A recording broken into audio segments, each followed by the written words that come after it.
Hi friends, welcome to Paati's kitchen. Okay, இன்றைக்கி நான் வந்து பச்சை கொத்தமல்லியை போட்டு தொக்கு பண்ணுறது எப்படின்னு நான் காமிச்சு கொடுக்க போகிறேன். ஆச்சா, அதுக்கு தேவையான பொருளை முதல்ல பார்த்துக்கோங்க.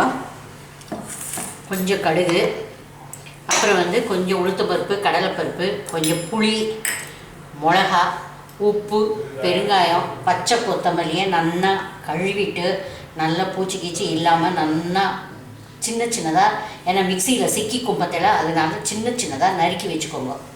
ஆச்சா, இவ்வளோதான். இதை என்ன பண்ணணும், கடுகு, உளுத்தம்பருப்பு,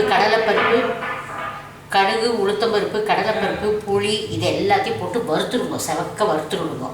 வறுத்துவிட்டு இப்போ இந்த மாதிரி நம்ம வறுத்து வச்சுக்க பற்றில இந்த மாதிரி வறுத்துடுங்க. இது எல்லாம் போட்டு மிக்சியில் நம்ம தொக்கு மாதிரி தண்ணி விடாமல் அரைக்க போகிறோம். அதுதான். இது வந்து 1 மாதம் ஆனாலும் கெடாது, உங்களுக்கு ஃப்ரிட்ஜில் வச்சுன்னு சாப்பிட்டுக்கலாம். ஸோ அதுக்காக இதை மிக்சியில் போடுறேன்.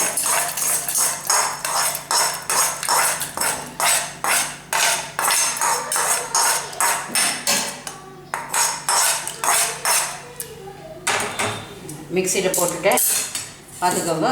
இப்போ இதுலேருந்து கொஞ்சம் எடுத்து நல்லா அலம்பி வச்சுருக்கேன் நான் முன்னாடியே.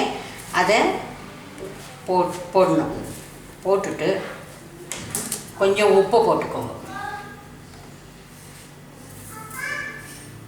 பாருங்க, எவ்வளோ தேவைக்கு வேணுமோ அவ்வளோ உப்பு போட்டுக்கோங்க. போட்டுவிட்டு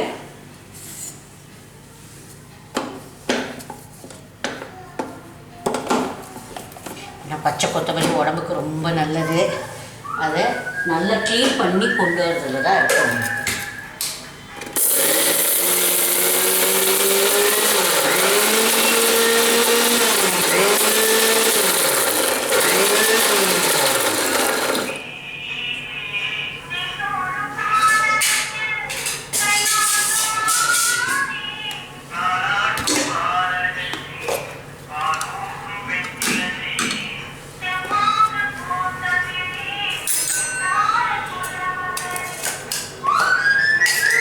பார்த்தல, இதுதான்.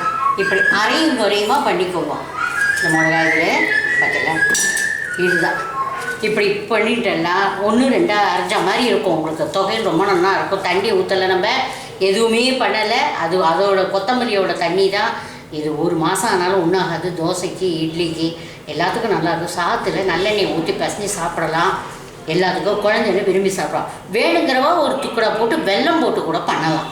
ஒரு துளியோடு வெல்லம் போட்டாலும் ரொம்ப நல்லா இருக்கும். அது இந்த கர்நாடகாவில் ரொம்ப பண்ணுவாள். சில பேருக்கு வெல்லம் போடலைனாலும் பரவாயில்ல. இதுதான் கொத்தமல்லி தொக்கு.